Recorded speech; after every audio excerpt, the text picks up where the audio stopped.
Here are the Fantasy Follows top 5 waiver wire players to target for week 3 of fantasy football.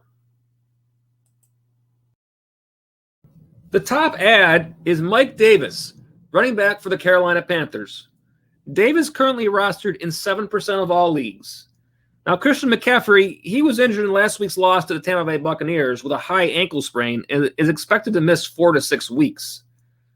When Davis entered the game after McCaffrey's injury, he was targeted 8 times with 8 catches and 74 yards.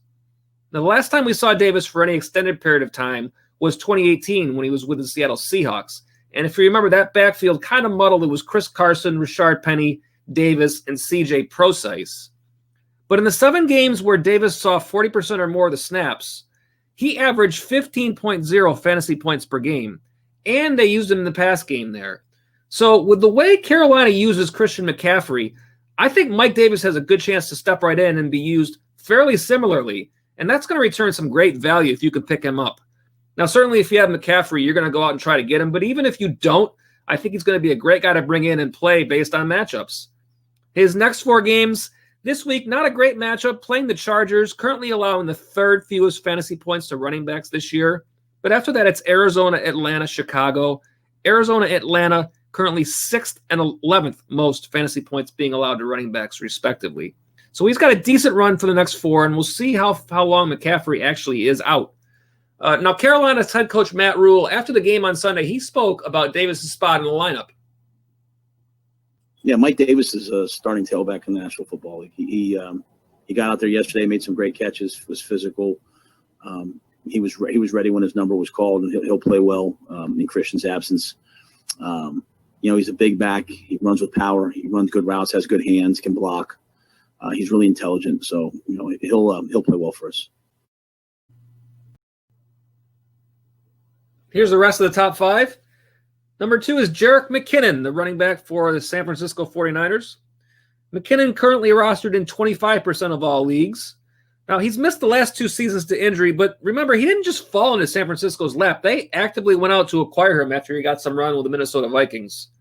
You've got Raheem Mostert with an MCL sprain, unsure of his timetable to return, and Tevin Coleman with a knee injury, and he's expected to miss multiple weeks.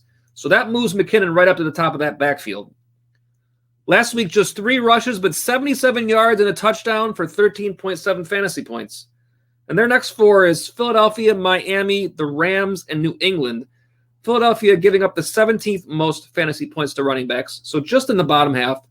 And then Miami is at 26th, but you would think against the Dolphins, San Francisco possibly playing with the lead, so the run game possibly more of a factor there. And the Rams and New England just barely in the top half. At number 3 is Corey Davis. And I'm surprised that Davis is only rostered in 42% of all leagues right now. The wide receiver for Tennessee averaging 16.4 fantasy points this season, and his value continues to get a bump as long as A.J. Brown is out. The next 4 for Davis, well, they got a great matchup this week playing the Vikings, who allowed the 2nd most fantasy points to wide receivers, and then it's Pittsburgh, Buffalo, and Houston. Number 4 is Joshua Kelly, the rookie running back for the LA Chargers. Now, Kelly might be a little bit more off the radar than some of the other running backs being targeted this week. Currently rostered in 40% of all leagues, but he's averaging 12.65 fantasy points this season, and he's had 60 yards or more in both of his games. He's had 35 total touches, which is the exact same amount as Austin Eckler, which is certainly the running back you think of with the Chargers, and Kelly's been getting the red zone work. Last week, Eckler, 47 snaps, Kelly, 43. So he's really right there with a chance to return some nice value if you can get him. And his next 4, well, he's got a great game this week as well, playing Carolina, who have allowed the most points to running backs this year and last year. Then Tampa Bay after that, allowing the 5th most, then New Orleans and the Jets. A nice run for Kelly. If you can get him, he'd be a great pickup. In 5th is Logan Thomas, the tight end for Washington. He's rostered in 32% of all leagues. Thomas has averaged 10.15 fantasy points this season.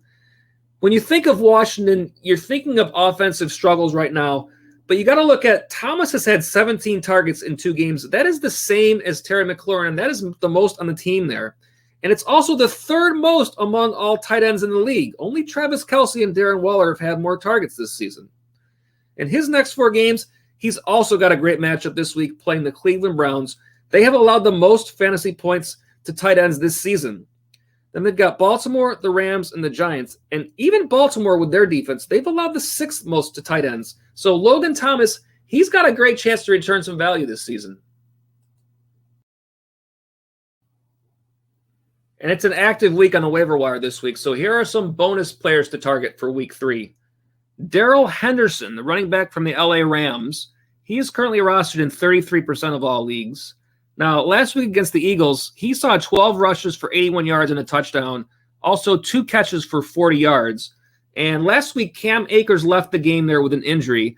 Malcolm Brown also a little banged up, but Henderson did out-touch Brown 14-11 in that game. Now, I didn't include Henderson in the top 5 just because I think this might only be a 1-week hit with the return of those other players. Brown is expected to play even this week. So with those 3 running backs in Los Angeles right now, I think it's a difficult situation. Also, this week's matchup, not great playing the Bills, currently allowing only the 21st most fantasy points to running backs. So they are in the bottom half, and followed up with matchups with the Giants, Washington, and San Francisco. So not great matchups ahead for Henderson, but could be a 1-week hit possibly. Russell Gage, wide receiver for the Atlanta Falcons, currently rostered in 23% of all leagues. Gage has had a great season so far, averaging 18.5 fantasy points in 2 games and also averaging 10.5 targets. Now, the situation in Atlanta with Jones and Ridley, you would think it would be difficult for Gage to keep up that pace. He has had some nice games, 114 yards in the first game. This week they're playing Chicago, who are allowing the 7th fewest fantasy points to wide receivers, and last year they allowed the 4th fewest. After that, Green Bay, Carolina, Minnesota. So a reasonable stretch, might be a more difficult game with the Bears. I didn't put Gage in the top 5 just because of the fact that I feel like it might be more difficult for him to keep up this pace. Here's a possible QB streamer in Gardner Minshew for the Jacksonville Jaguars, currently rostered in 33% of all leagues. Now, he has averaged 23.14 fantasy points this season. 6 touchdowns in 2 games. Jacksonville certainly appearing to be a little better than we might have thought to start the season. He has a nice run ahead of him. Miami this week currently allowing the 3rd most points to quarterbacks, and last year it was the 2nd, followed by Cincinnati, Houston, and Detroit. So that is a nice 4-game run for Gardner Minshew. And Dalton Schultz, tight end for the Dallas Cowboys, currently rostered in just 2% of all leagues. Now, this is only 1 week that we've really seen Dalton Schultz flash, but last week he led the team with 10 targets. He had 9 catches, 88 yards, and a touchdown. So certainly filling in that spot that Blake Jarwin lost to injury. The next 4 games for Dallas is Seattle, Cleveland, the Giants, Arizona. Seattle, not a great matchup, allowing the 5th fewest points currently to the tight end spot. But then Cleveland in the next game currently allowing the 1st.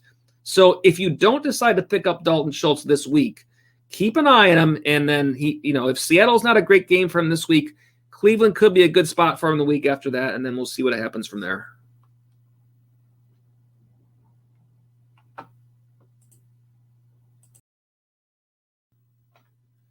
Boy, it was another tough week for injuries last week. We'll have more about that on the TFF Live Sunday pregame show. So be sure to be with us this Sunday at 12 noon, and we'll take you right up until game time. And here's where you can find us on YouTube. Subscribe now, like, and share, and please leave your comments below. Is there a player that you feel should be on this list for the top waiver wire players to target? Please add the comments below. Let us know your opinions. Check us out on Twitter at @TheFantasyFollow. And don't forget to submit your lineup questions using the hashtag AskTFFLive, and we can answer your questions on the air on Sunday. Check us out on Facebook /TheFantasyFollow and our website, thefantasyfollow.com.